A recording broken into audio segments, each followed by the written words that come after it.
안녕하십니까? 코로나19로 어렵게 여러분들 지내고 계시죠? 기쁜 안식일을 맞이해서 오늘 이렇게 방송으로 예배에 참여하신 여러분들을 환영합니다. 아멘. 시작하는 찬미 전능왕 오셔서 다 함께 부르겠습니다.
함께 기도하시겠습니다.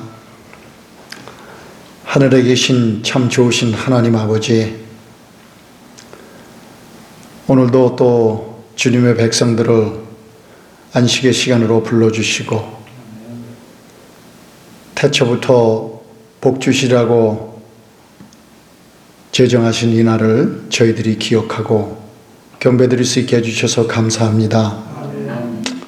아버지 하나님, 우리들이 역사를 되돌아가 보면 도망다니고 쫓겨서 산중에서 굴 속에서 하나님께 경배를 드리던 신실한 주님의 백성들의 역사가 있었습니다. 지금은 자유로움 속에서도 우리가 함께하지 못하는 참으로 이상한 그러한 시대를 저희들이 지나고 있습니다. 여러 가지 혼돈스럽고 참으로 우리를 어지럽게 하는 일들이 일어나는 이때에 저희들이 이날 주님 앞에 나왔사오니 성령님께서 저희와 함께하여 주시옵시고 저희들의 마음을 주장해 주셔서 이럴 때에 우리의 마음을, 우리의 심령을, 우리의 믿음을 다시 한번 살피며 정말 우리가 성장하고 성숙하는 믿음의 계기가 되게 하여 주시옵소서. 아버지 하나님, 많은 사람들이 두려움에 떨고 있고 또 어찌 될 줄 몰라서 어려움 중에 있는 사람들이 많이 있습니다. 육적으로, 경제적으로 모든 면에서 어려운 이때에 주의 백성들을 돌보아 주셔서 믿음으로 자신을 지키고 하나님께 경배드리는 일에 소홀하지 아니하도록 주님 저들을 인도하여 주시옵소서. 아버지, 비록 저희들이 함께 모여서 정말 기쁨으로 함께 나누며 큰 소리로 함께 찬양하며 기도하며 말씀을 듣고 함께 떡을 나누는 그러한 시간은 저희들이 갖지 못하지만 우리가 그것을 그리며 서로를 위해서 기도하고 하나님의 사역을 위해서 기도하며 예수님의 재림을 위해서 준비하는 그러한 계기가 될 수 있도록 저희들을 이끌어 주시옵소서. 아멘. 저희 교회에 속한 주님의 사랑하는 백성들, 그들의 사업과 그들의 직장과 그들의 가정 위에 주님께서 은혜 베풀어 주셔서 이 어려운 때를 잘 이겨나갈 수 있도록 지켜 주시옵소서. 아멘. 주의 종을 통하여 이제 말씀이 선포되어집니다.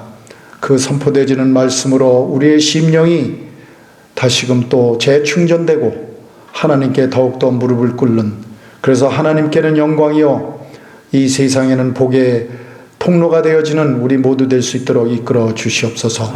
시종일관을 함께하여 주시옵기를 간절히 바라오며 예수님의 이름으로 기도하옵나이다. 아멘. 성도 여러분 안녕하십니까? 안녕하세요. 행복한 안식일입니다. 우리에게 또 이 안식일을 주셔서 우리가 여전히 하나님의 백성이고 또 서로 믿음의 형제 자매인 것을 기억할 수 있게 된 것 진심으로 기쁘게 생각합니다. 여러분들이 또 이 날을 구별해서 정말 하나님께서 기뻐하시고 또 우리에게도 유익과 축복이 되는 시간으로 만들어 가시게 되기를 간절히 바랍니다. 오늘은 찢어진 휘장이라는 제목으로 말씀을 준비했습니다. 제가 그림 하나를 보여드릴게요. 여러분 이 그림 잘 그렸습니까? 이 그림을 제가 왜 보여주는 것 같습니까? 사실은 이 그림은 평면에다 그린 그림입니다. 그런데 우리가 보기에는 이것이 뭐같이 보여요? 입체로 일어선 글씨처럼 보여집니다. 요즘 사람들이 이런 취미를 하는 사람들이 있는가 봐요. 그래서 저도 이거 처음 보고서 내 눈이 정확한 건가 그런 생각을 했습니다. 근데 제가 그걸 다 보여드리지는 못하지만은 이것을 이렇게 사람들이 그렇게 그리는 기법을 연구해 가지고 3D로 그리는 그런 취미로 그리는 사람들이 있습니다. 여러분 어떻게 이렇게 그렸는지 아세요? 그 방법이 저는 할 줄은 모르지만은 기본적인 방법은 알아요. 그것은 뭐냐면 명암을 잘 사용하는 것입니다. 그림자를 잘 사용하면 이것이 평면인데도 입체처럼 보이는 거예요. 이 그림자가 없으면은 그 평면을 입체처럼 만들기가 불가능할지도 몰라요. 또 하나 그림 제가 보여드릴게요. 이것도 평면에다 그린 그림이라고 합니다. 근데 제가 아무리 눈을 뜨고 봐도 입체처럼 보여요. 너무 신기한 거예요. 그래서 제가 좀 틈을 찾으려고 그랬는데 찾지를 못하겠습니다. 꼭 물속에서 이 용이 헤엄을 치는지 기어가는지 하여튼 그렇게 하는 것처럼 보여요. 근데 이거를 어떻게 만들었다고요? 명암 때문에 그렇게 만들었다는 것입니다. 그냥 잘 그리는 게 중요한 것이 아니고요. 그 명암을 통해서 이것이 비록 실제 입체적으로 만든 것은 아니지만은 입체처럼 보이게 만들 수 있다는 것이죠. 여러분, 예수님께서 운명하셨죠. 돌아가실 때에. 그때에 성경은 예수님의 죽음을 묘사하고 있습니다. 마가복음 15장 37절이요. 예수께서 큰 소리를 지르시고 운명하시다. 그 다음 절은 무엇이라고 되어 있을까요? 이에 성소 휘장이 위로부터 아래까지 찢어져 둘이 되니라. 여러분, 예수님이 죽으신 것과 성소 휘장이 무슨 상관이 있을까요? 이 두 절을 이어서 성경에서 기록하고 있어요.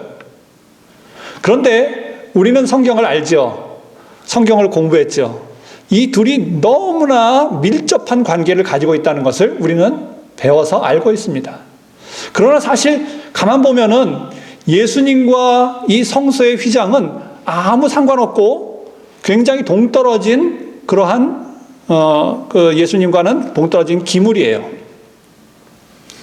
그런데 성경은 그것을 이어서 이야기하면서 이 둘이 똑같은 시간에 똑같은 어떤 일들을 당하는데 예수님은 목숨을 잃어버리시고 휘장은 찢어져서 갈라져 둘이 되었다고 이야기를 하고 있는 것입니다.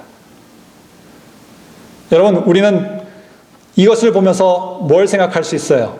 바로 예수님을 보면서 성소의 휘장을 우리가 이해할 수 있고, 성소의 휘장을 보면서 예수님을 떠올릴 수 있어요. 그런데 이것은 완벽한 둘이 똑같은 것은 아닙니다. 그럼에도 불구하고 이 둘은 상당히 밀접한 관계를 가지고 있다는 것을 우리가 알 수 있습니다. 왜 이것이 함께 기록되어 있을까요? 성경은 그 성전에 성소에 있는 것들, 성소가 바로 하늘에 있는 모형과 그림자라고 이야기하고 있습니다. 하나님께서 성전을 지으시라고, 성막을 지으시라고 하셨을 때에 그것은 바로 하늘에 있는 것의 모형과 그림자라고 이야기하고 있어요. 이 모형은 뭡니까? 영어로는 카피라고 되어 있더라고요. 그리고 그림자는 섀도우라고 할 수 있죠. 카피와 섀도우. 그래서 제가 아까 뭐를 보여드렸어요. 실제로 그림이지만은, 카피지만은, 그러나 거기에 그림자를 넣었을 때에 진짜처럼 보였다는 것을 제가 여러분들에게 말씀드리려고 했던 것입니다. 이것이 정말 하늘에 있는 것을 모형과 그림자가 잘 드러낼 수 있다는 것을 성경은 이야기하고 있어요. 이 히브리서에는 이것을 이야기하고 있습니다. 구약의 출애굽기에 나왔던 그 성소의 이야기를 하면서 그것이 하늘에 있는 것의 모형이라고, 그리고 그림자를 말한다고 이야기하고 있어요. 너무나 둘은 떨어져 있죠. 그 중간에 무슨 일이 있었습니까? 예수님이 죽으셨어요. 그 후에 또 히브리서가 기록되어 있었습니다. 그런데 예수님이 죽으시고 그 이후에 이 바울은 히브리서에서 많은 말들을 통해서 하늘에 있는 것과 하늘에 있는 성소와 또 땅에 있는 성소를 연결시켜서 설명하려고 했습니다. 왜 그렇게 했을까요? 그것은 둘이 서로 밀접한 관계가 있다는 것을 바울이 알고 있었기 때문인 것입니다. 성경은 우리에게 많은 교훈들을 주죠. 신명기 17장 6절에 보면 죽일 자를 2사람이나 3사람의 증거로 죽일 것이요 한 사람의 증거로는 죽이지 말 것이라 그랬어요. 한 사람의 증거로는 죽이지 말라. 이것은 여러 다른 증거들을 가지고 진실을 입증할 수 있다는 것을 말하는 거죠. 그래서 우리는 성경을 연구할 때에 이 법칙을 기억할 필요가 있습니다. 율법에도 뭐라 그랬어요? 요한복음 8장 17절에 율법에 뭐라 그랬습니까? 2사람의 증거가 참되다 그랬습니다. 그래서 우리는 이 하늘의 성소라고 할 수 있는, 하늘의 그 모형이라고 할 수 있는 이 땅에 있는 성소를 통해서 우리는 하나님의 참된 것을 깨달아 알 수 있고 더 분명하게 이해할 수 있게 된다는 것을 배울 수 있습니다. 예수님께서 죽으실 때에 그 휘장이 찢어지는 일이 있었죠. 그것은 우리에게 많은 것들을 생각하게 하고 많은 교훈들을 줍니다. 근데 그 휘장은 성경이 분명히 말하기를 히브리서 10장 20절에 그것은 저의 육체라 말했습니다. 휘장이 왜 찢어졌어요? 그것은 바로 예수님의 육체가 상하심을 표현하기 위해서 찢어졌다는 것을 우리는 알게 됩니다. 여기에는 여러 가지 의미들이 담겨져 있어요. 이 휘장과 그리스도와의 관계를 우리는 통해서 볼 수 있는데요. 이 예수님이 어떤 분이라는 것을 이야기해 주고 있는 것입니까? 오래전 하나님께서 모세에게 세우라고 했던 그 성막의 그 가운데 계신 분이 예수님이라는 것, 그리고 그가 오래전에 약속된 분이라는 것을 어떻게 되기 위해서 이렇게 자기를 희생하고 모든 사람의 죄를 지고 희생되기로 약속된 자임을 이 성막은 이야기해주고 있는 것입니다. 가만 보면은요, 이것은요, 뭐라고 할 수 있냐면, 우리가 성막, 성소, 광야 성소, 그것을 우리는 그냥 하나의 상징물로만 생각했는데, 그 성막은요, 예언이었다는 거예요. 하나님의 미래에 대한 통찰력을 우리에게 주는 예언이었다는 것을 우리는 깨닫게 됩니다. 그 성소를 잘 이해만 해도 무엇을 알 수 있어요? 우리를 구원하실 구주가 어떻게 오시고 어떻게 희생당하실지를 알 수 있는 것입니다. 그리고 이 일이 일어남으로 말미암아 더 분명하게 깨닫게 된 것이죠.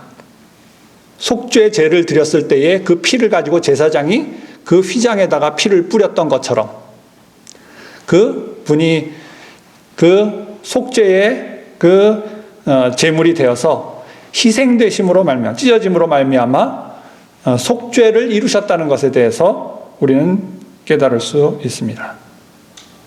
또 한 가지는 그가 우리를 그렇게 위해서 속죄하실 뿐만 아니라 우리를 죄 가운데서 구원하시고 하늘나라로 인도하실 분이라는 것을 우리는 이 휘장 속에서 알게 됩니다. 그래서 사실 우리는 예수님의 생애를 33년 반의 생애를 성경이 기록하고 있는데 그것도 아주 제한된 부분만을 우리가 볼 수 있잖아요. 근데 그 예수님이 참되시다는 것을 우리가 어떻게 깨달을 수 있을까요? 그것은 바로 이 성소의 모든 예언들이 기록되어 있고 그것이 예수님을 통해서 예수님과 그 대비될 때에 그것이 우리가 예수님이 참된 약속된 자요 속죄하시는 분이요 구주라는 것을 우리는 이해하게 되는 것입니다. 그리고 믿게 되는 것이죠.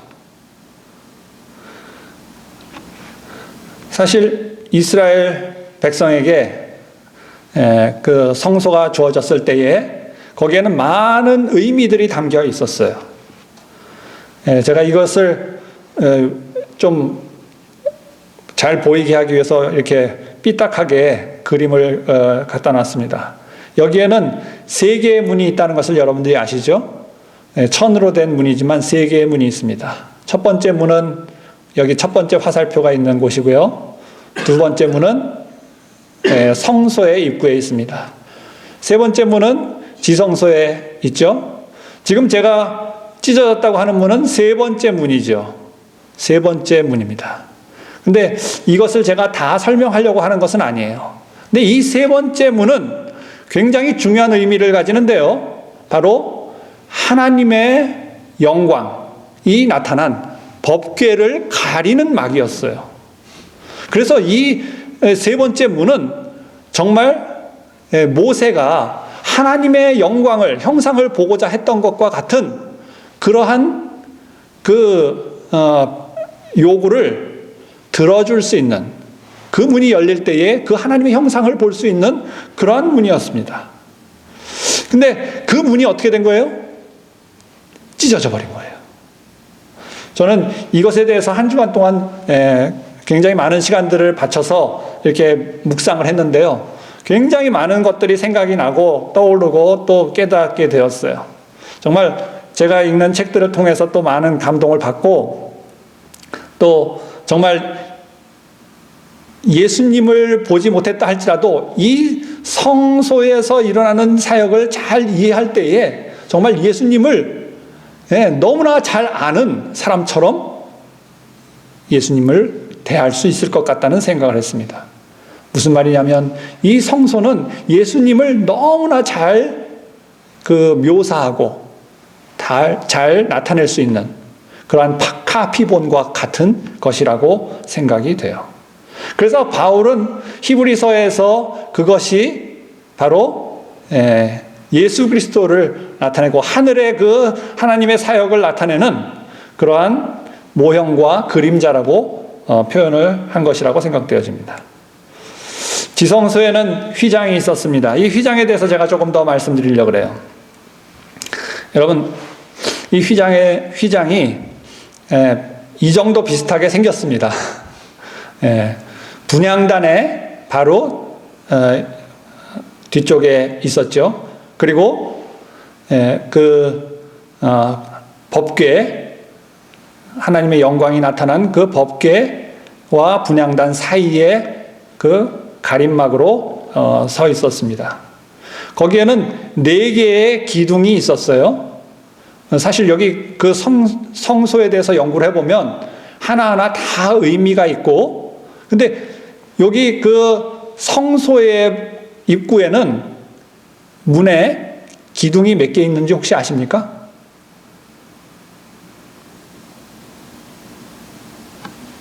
거기에는 5개가 있어요. 근데 여기에는 4개가 있어요. 여기 여러분 눈으로도 보이시죠? 하나, 둘, 셋, 넷. 그래서 여러분들이 눈으로 보시면 이걸 조금 더 쉽게 이해할 수 있습니다.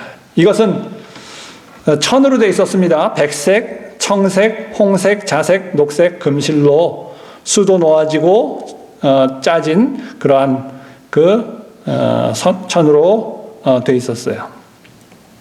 그리고 거기에는 그룹 천사가 수놓여져 있었습니다.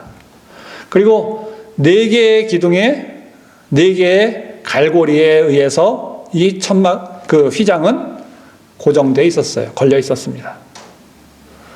그리고 속죄의 피가 그 휘장에 뿌려졌습니다. 여러분도 다 아시죠?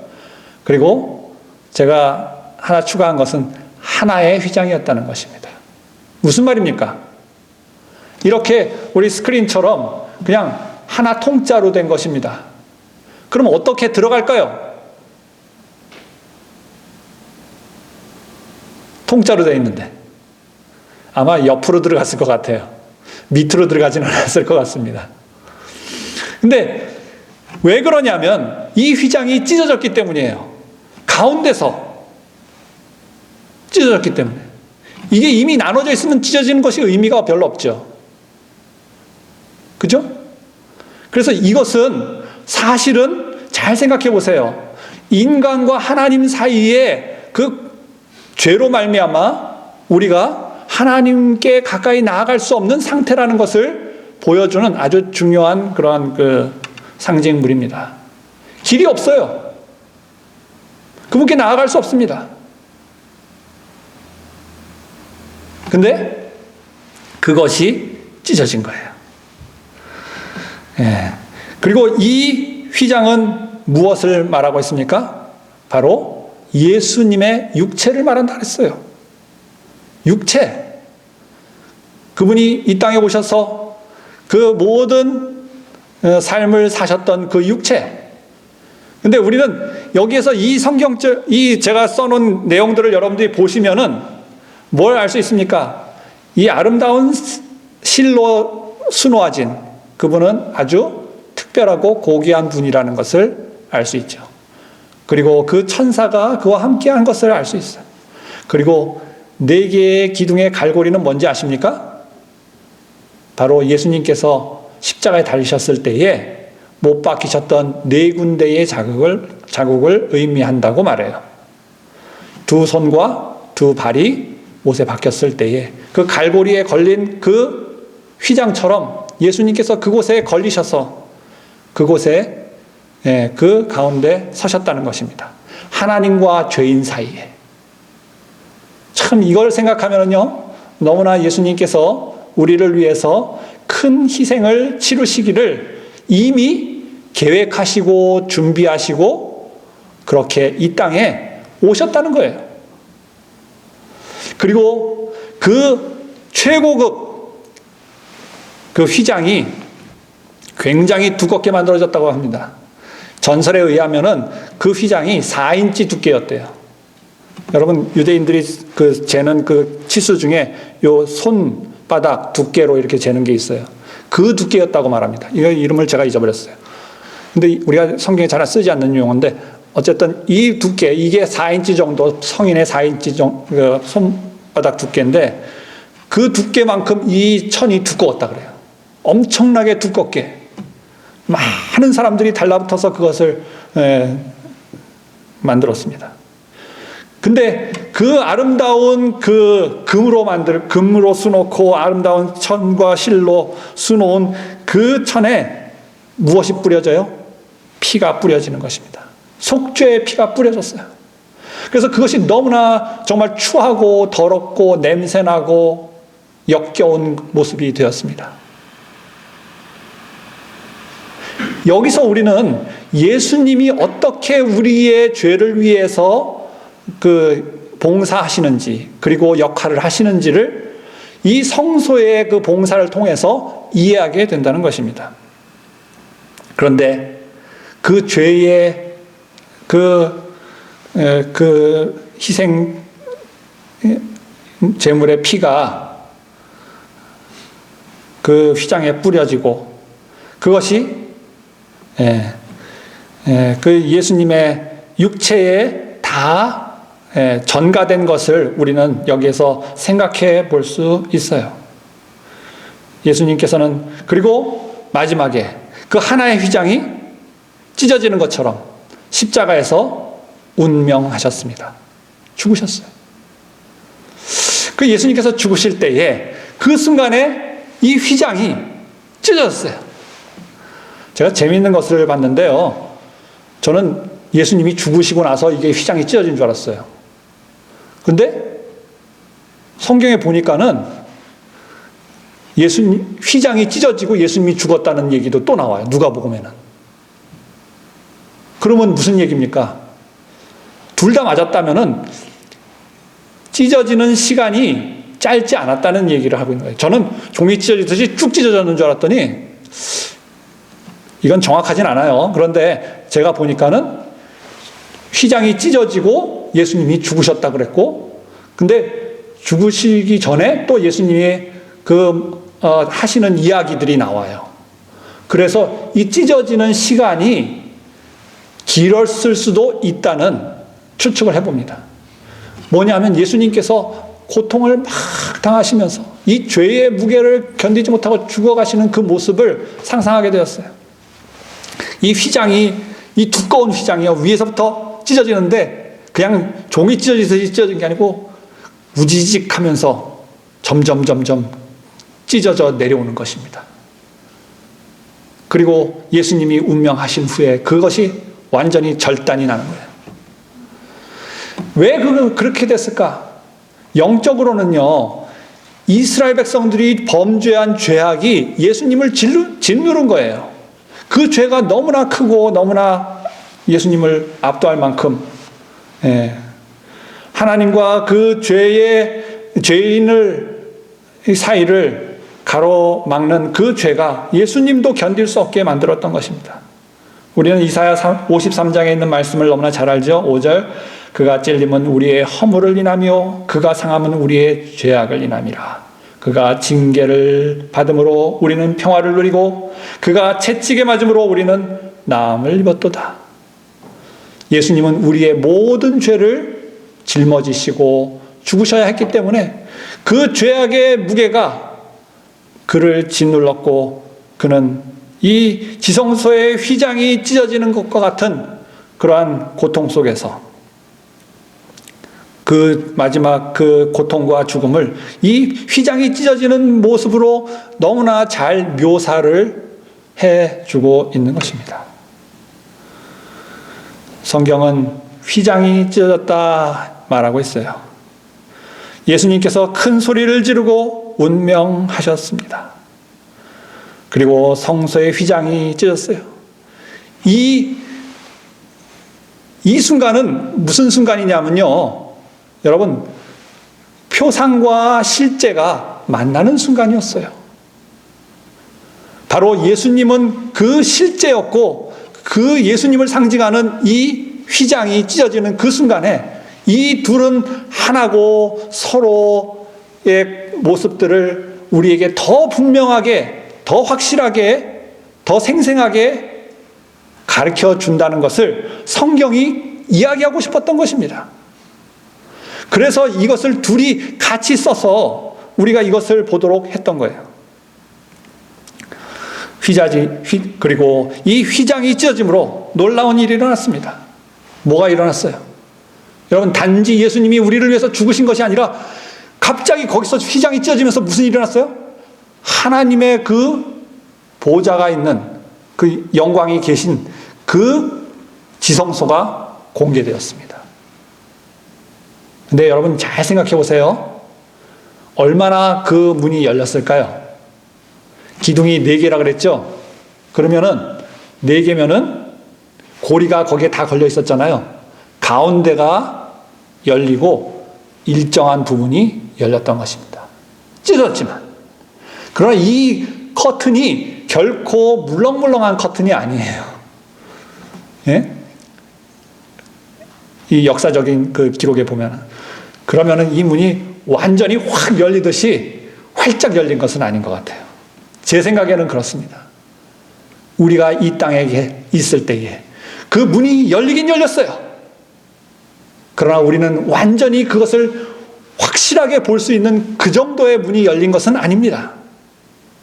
그러나 분명히 우리는 모세가 하나님의 영광을 보고자 했던 그만큼이 얼만큼인지 모르겠지만 우리에게도 길이 열렸어요. 거기에 3가지를 저는 생각해 봤습니다. 첫 번째는 우리가 살 길이 열렸어요. 여러분, 예수님께서 쪼개지심으로써, 희생하심으로써 죄인이 하나님과 단절되었던 그 문이, 없었던 그 문이 쪼개지면서 열렸던 것입니다. 그리고 그 건너편을 우리가 볼 수 있게 되었고, 그 건너편에 우리가 갈 수 있는 길이 드디어 열렸다는 거예요.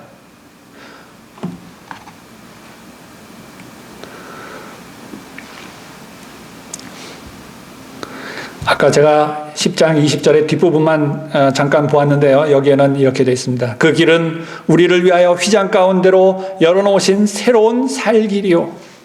휘장은 그의 육체니라. 예수님의 육체가 그 희생됨으로써, 갈라짐으로써 무슨 일이 일어나요? 우리에게 새로운 살 길이 열렸다고 말하고 있어요. 놀랍죠? 우리를 위하여 새로운 살 길이 열렸던 것입니다. 왜냐하면 우리는 이 죄 가운데서 죽을 수밖에 없는 그러한 자들이기 때문에 그래요. 그러나 우리의 모든 죄가 예수님의 그 휘장에 그 남겨진 그 모든 죄악들이 예수님의 그 희생으로 말미암아 다 사함을 받고 그 값을 치른 바 되어서 쪼개짐으로 말미암아 하나님께로 들어갈 수 있는 길이 열렸어요. 근데 여러분들이 이것을 좀 착각하지 않으면 좋겠어요. 그러면 이제 문이 열렸으니까 나는 하나님과 하늘 아버지와 직접 교통을 할 수 있겠네? 할 수 있어요, 없어요? 그 문을 통해서 들어가야 되잖아요. 그죠? 비록 너덜너덜하게 찢어진 문이지만 그 문을 통해서 들어가야 돼요. 그 피로 찌들은, 그리고 사람의 손으로 찢지 아니한 그 찢은 그 휘장 사이로 우리가 들어가야만 하나님 아버지 앞에 설 수 있는 것입니다. 그 사이로 우리가 대화해야만 그 하나님 아버지와 대화할 수 있어요. 그러면 누구를 통해서요? 오직 예수님을 통해서만이 우리는 하늘 아버지와 교제할 수 있고, 그렇지만 이것은 얼마나 큰 명예고 특권인지 몰라요. 그것을 하나님께서 우리에게 주셨다는 것을 이 말씀은 우리에게 가르쳐주고 있는 것입니다. 우리는 잘 알고 있는 성경절이죠. 요한복음 10장 7절 그러므로 예수께서 다시 이르시되 내가 진실로 너희에게 이르노니 나는 양의 문이라. 예수님 자신은 문이라고 자신을 소개하고 계세요. 왜냐하면 생명으로 들어가는 문이기 때문에 그래요. 내가 곧 길이요 진리요 생명이니 나로 말미암지 않고는 아버지께로 올 자가 없느니라. 여러분, 그 답답하게 막혀있던 그 하나님과 하나님 그 지성소를 가로막았던 그 휘장이 드디어 쪼개지면서 드디어 우리는 하늘 아버지께로 나아갈 수 있는 길이 열렸다는 것입니다. 그리고 그것을 우리에게 가능케 해주신 분이 누구라고요? 예수님이라는 것을 너무나 명확하게 보여주고 있어요. 여러분, 예수님이 십자가에 돌아가신 것을 보면서 여러분들이 감동을 받겠지만은, 그러나 이러한 의미들을 우리가 모형과 그림자를 통해서 배우지 않으면은 그 의미를 또 우리가 더 알 수 있는 특권을 잃어버리는 것입니다. 우리는 하나님께 나아가게 되었어요. 그러므로 우리가 긍휼하심을 받고 때를 따라 돕는 은혜를 얻기 위하여 은혜의 보좌 앞에 담대히 나아갈 것이라 그랬습니다. 여러분, 이제는 우리가 정말 우리 앞에 지성소를 가로막았던 그 휘장이 열렸다는 사실을 여러분들이 마음속에 한번 상상해 보세요. 내가 이제 하나님과 정말 이전에 가로막혔던 그런 관계가 아니라 비록 제한적이긴 하지만 하나님 아버지와 내가 교통할 수 있게 되었다는 그 특권과 기쁨을 여러분들이 마음속에 담고 기도해 보십시오. 얼마나 그 큰 기쁨이 있는지 몰라요. 얼마나 큰 믿음과 확신이 우리에게 있는지 모릅니다. 그분의 은혜의 보좌 앞에 그분은 나오라고 초청하고 계세요. 왜요? 예수님께서 자신을 희생시켜서 문이 되어주셨기 때문에, 통로가 되어주셨기 때문에 하나님 아버지께서는 우리를 기뻐 맞아 들이시는 것입니다.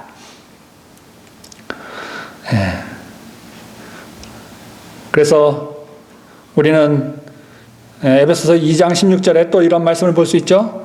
또 십자가로 이 둘을 한 몸으로 하나님과 화목하게 하려 하셨다고 말씀하셨습니다. 이 둘은 뭐냐 하면 유대인과 이방인을 말하고 있어요.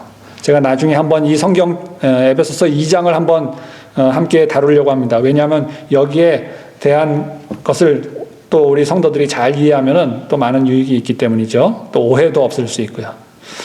예수님께서 십자가로 말미암아 희생되심으로 말미암아 우리 유대인이나 이방인이나 착한 사람이나 못난 사람이나 악한 사람이나 내가 많이 배웠거나 못 배웠거나 간에 우리는 다 하나님 안에서 하나님께 나올 수 있는 은혜와 특권을 받았다는 것이죠. 그래서 우리는 예수님을 통해서 이러한 하나님 아버지께 나아갈 수 있는 은혜를 받았습니다. 그리고 또 한 가지, 세 번째는 바로 이 열려진 문을 통해서 뭘 알 수 있어요? 그 안에서 대제사장의 봉사가 어떻게 이루어지는지, 하늘에서 이루어지는 일들에 대해서 우리가 눈을 뜨게 되었어요. 그전에는 그 안에서 무슨 일이 일어나는지 우리는 알지 못합니다. 그래서 유대인들은 어떻게 했어요? 그 안에서 무슨 일이 일어나는지 모르니까 소리만 들었어요. 딸랑딸랑 제사장 옷에서 들리는 그 소리만 들었어요. 그게 무슨 의미인지 알 수 없어요. 그거는 딱 한 가지만 알 수 있어요. 살았나 죽었나. 대제사장이 살았나 죽었나. 근데 그거는 그들에게 큰 의미가 없을 수도 있어요. 중요한 것은 바로 그 안에서 이루어지는 일들이 무엇인가 하는 것입니다. 근데 여러분, 이것을 하나님께서 우리에게 보여주시기 위해서 이 성소를 통해서 예수님의 희생을 그 휘장에 그 찢어지는 것으로 묘사해 주셨고, 그 안에 들여다볼 수 있는 우리에게 그 축복을 주신 것이라고 우리는 믿을 수 있어요. 여러분, 히브리서 9장에 보면은 이렇게 기록되어 있습니다. 둘째 장막은 대제사장이 홀로 1년 1차씩 들어가되 피 없이는 아니하나니 이 피는 자기와 백성의 허물을 위하여 드리는 것이라 그랬습니다. 여러분, 히브리서에 대제사장이라는 말이 몇 번 나오는지 아세요? 제가 세봤어요. 16번 나와요. 13장까지 있는데. 얼마나 대제사장에 대해서 많이 얘기하는지 몰라요. 뭐 멜기세덱의 반차를 통해서 또 대제사장을 이야기하고 계속 예수님이 대제사장이라는 거. 왜 그것이 그렇게 필요합니까? 예수님 십자가에 죽으시고 희생되셔가지고 거기서 구원이 다 끝났다면 대제사장의 사역이 왜 필요합니까? 왜 그것을 우리가 이해해야 될까요? 우리는 하늘에서 예수님께서 부활하시고 승천하셔서 그곳에서 하시는 사역에 대해서 이제 예수님이 죽으시고 휘장을 갈라놓으심으로 말미암아 그 안에서 그 속에서 일어나는 일들을 이해할 수 있게 되었어요. 사도 바울은 히브리서에서 그래서 그것을 우리가 바라보기를 촉구하고 있는 것입니다. 히브리 3장 1절에 보면은 그러므로 함께 하늘의 부르심을 입은 거룩한 형제들아 우리의 믿는 도리의 사도시며 대제사장이신 예수를 깊이 생각하라. 여러분, 이제는 뭘 생각해야 돼요? 과거에 우리를 구원하신 은혜를 우리가 분명히 기억하고 감사해야 되지만 이제 우리는 어떻게 해요? 우리 앞에 있는 하나님의 그 계획을 바라보면서 우리가 어떻게 준비해야 될지를 알고 지혜롭게 대처하는 백성이 되어야 되는 것입니다. 성경은 계시의 책이죠. 많은 사람들이 계시를 받으면 굉장히 이것은 그냥 그 놀라운 하나님의 역사라고 이렇게 생각을 합니다. 그렇죠? 계시, 예언. 한국의 기독교에서는 방언을 또 중요시하는 경향도 있어요. 그런데 이 계시라는 것에 대해서 저는 굉장히 제한적인 생각을 가졌던 것 같아요. 근데 성경은 그 계시에 대해서 미래의 일을 보여주는 것이 계시라고 말하죠. 사실은. 그래서 예언도 왜 우리가 예언을 중요하게 여깁니까? 우리 미래의 일들을 가르쳐주기 때문이에요. 미래의 일들을 통해서 우리가 지혜로운 자로 살고 이 미래의 일들을 알고 믿는다는 것은요, 진짜 믿음입니다. 미래의 일들을 믿지 못하는 사람은 믿음이 없는 거예요. 왜냐하면 하나님께서는 과거의 것들을 통해서 우리에게 믿음을 주시지만 그 믿음은 이미 다 이루어진 거예요. 성취되었습니다. 그러니까 그건 사람들이 동의해요. 그렇지만 이제 그것을 통해서 우리에게 또 앞으로 한 발자국 점프하기를 바라세요. 근데 사람들은 미래에 있는 것들은 못 믿는 사람들이 있어요. 알려고도 하지 않고 믿으려고도 하지 않고. 근데 그 미래의 일들을 우리가 하나님께서 준비하기를 바라십니다. 그래서 예수님이 오셨을 때에도 하나님의 약속과 예언을 믿지 않았던 사람들이 많이 있었고 그것을 믿었던 소수의 무리들이 있었다는 것을 우리는 알 수 있어요.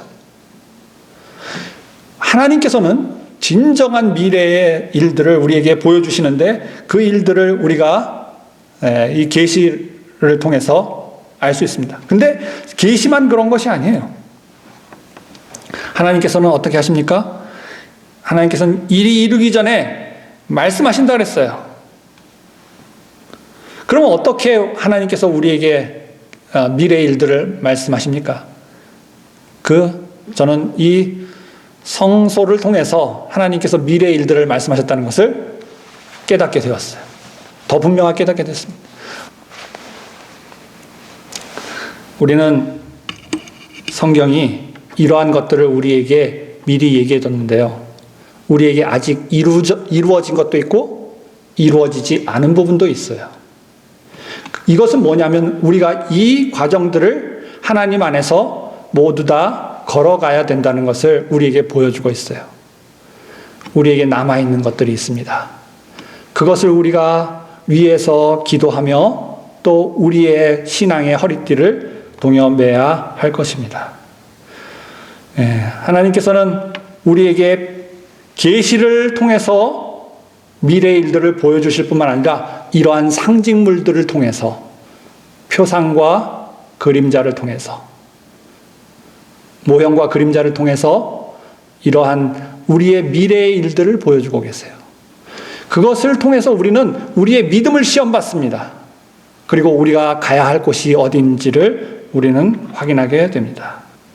그것을 우리에게 가르쳐 주시는 계시가 바로 이 성소에 나타나 있는 것입니다. 우리 성도들이 이 하나님의 계시를 통해서 예수 그리스도를 더 깊이 깨닫고 갈라진 휘장 사이로 우리가 또 하늘 아버지를 바라보면서 지금 우리에게 남아있는 하나님의 그 계획들을 우리가 이해하고 그것에 합당한 삶이 되도록 여러분들이 더 믿음 안에서 깨어있는 믿음으로 살아가게 되기를 간절히 바라면서 말씀을 마치겠습니다.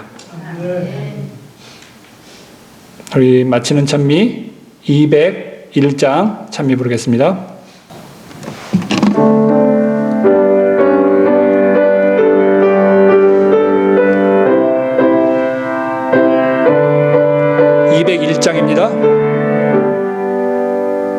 주님 오시는 그날이 언제일지 주님 뵙는 그날 나는 확실히 몰라. 지금 주님은 하늘 위치 성소에서 내 죄 위에 중보하네. 그 휘장이 거치는 날 땅 위에 오시겠네. 그때 찬란히 빛나는 주님의 영광 나 그곳에 참여하리. 하늘 천사들 청한 찬미 소리 죄악 세상에서 비록 듣지 못하나 주님 지성소 나오게 되는 그날에 그 노래를 들으리라. 저 천사들 노래 따라 내 주님을 찬미하리. 그 찬란히 빛나는 주님의 영광 나 그곳에 참여하리. 주님 준비한 빛나는 시온성을 지금 이 땅에서 비록 볼 수 없으나 나의 주님이 이 땅에 오시는 그날 나 시온성 보게 되리. 저 하늘 문 열리는 날 내 주님을 배우리라. 그때 사랑과 평화와 감사의 찬송 온 천지에 가득하리. 하늘에 계신 우리들의 아버지 하나님, 성경을 통해서 우리 하나님의 놀라운 계획과 뜻을 우리가 다시 한번 살펴볼 수 있도록 인도하여 주시니 감사드립니다. 또한 오래전 그 성소에 나타난 그 희생으로 말미암아 우리가 더욱더 깊이 깨닫게 하시고 주님을 더욱 사랑하게 하시며 그 가운데서 우리에게 비춰주시는 밝은 빛들을 우리가 다 받아들이고 그 가운데서 우리가 하나님을 더 뜨겁게 사랑하며 섬기는 백성들이 되도록 인도하여 주시옵소서. 아멘. 이제 우리에게 과거의 뿐만 아니라 미래의 일들을 또한 펼쳐 보여주시고 우리에게 그곳으로 우리의 생각을 돌이키도록 인도하셨사오니 주님, 하늘에서 이루어지는 우리 대제사장 되신 예수 그리스도의 그 봉사와 또 사역을 우리가 바라보게 하셔서 하나님의 약속하신 그 유업을 다 받아 누리는 우리 모든 믿음의 가족들이 되도록 인도하여 주시옵소서. 아멘. 각 가정마다 또 주님을 붙잡고 의지하는 모든 그 심령들을 주님께서 기억하여 주시고 그들의 기도가 응답되며 그들의 삶이 또 주님의 손길을 경험하는 그러한 삶이 되도록 인도하여 주시옵소서. 예수 그리스도의 이름으로 기도드리옵나이다. 아멘.